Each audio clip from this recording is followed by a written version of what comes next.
I love Chinese food, and especially, I would say, Sichuan Chinese food.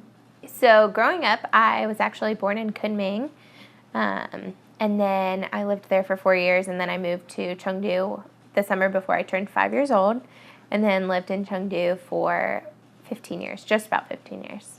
Junlin Jiang is cooking a soup and 2 Sichuan dishes. So this is a kind of prepared dry spicy peppers. It's not traditional Sichuan food if it's not spicy. Yeah.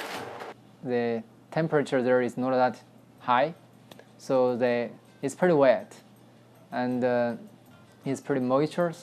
So we normally need this kind of hot or spicy food kind of to make us warmer, especially in the winter. But nowadays, I mean, we have kind of conditioners and everything else to keep warm, but we still keep that kind of tradition. When the soup is being boiled, Jiang starts to prepare the spicy tripe. Wow, that is so cool. Yeah. You see this kind of small pieces, this one? There's a lot of surface here. So do you cut these out? No, You cut the whole thing? we cut the whole thing. There are a lot of pieces here, so which is good because after we add the spicy sauce, this stuff will absorb. Wow, lots of sauce, okay. Which make it very delicious. Very tasty, Because yeah. Totally. It will absorb the flavor really well. Yeah, everywhere. The tripe is made from the chambers of a cow's stomach. Tripe will be boiled first, even though the dish will be served cold.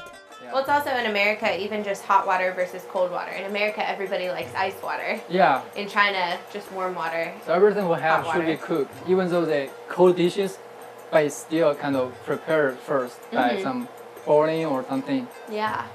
You cannot just buy it and have it. Yeah. So you can imagine the mothers in Chinese families spend so much time on stuff like this. Preparing and Yeah. cooking. And so we always appreciate if the mother brings the whole table's food. You can imagine how much time they spend. Oh yeah, well I'm sure now also, now that you cook more, you probably understand and yeah. appreciate your mother more. Yeah, that's correct. The tripe will be cooled with cold water. Jiang starts to prepare the spicy sauce. Oil will be heated with spices and poured into ginger, garlic, and green onions to generate aroma. Okay, I want to cut some cucumbers. I need something green, so then it look beautiful. Yeah. So when you make some Chinese food, you need to always remember, it should be taste good, it should be smell good. Finally, it also need to be look good. Yes.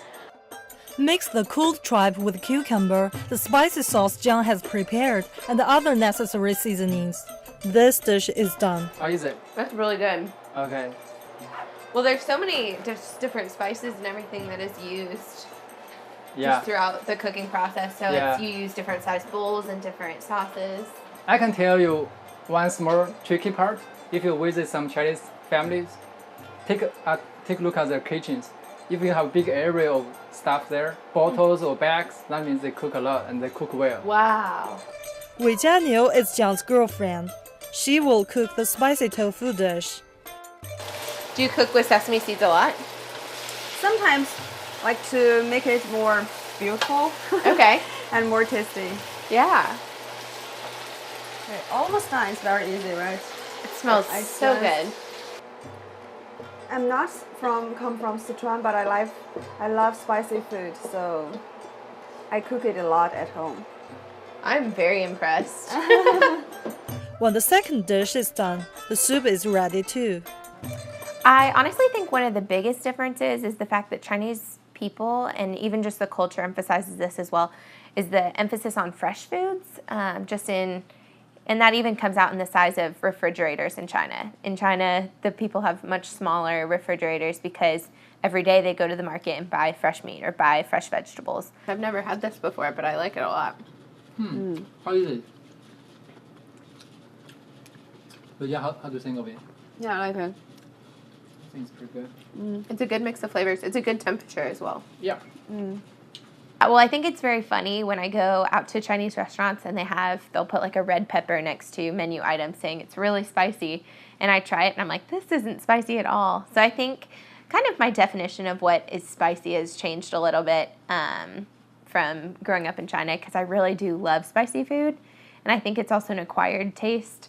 So I would say I rarely have foods that are almost too spicy for me. I think many American people think why Chinese people like to eat very strange part of the animal. Like you went for chicken, you guys like the breast, right? But we like the claws and like wings, like what's the part of this? The neck? Yeah, something like that. The neck of the duck, we like it a lot.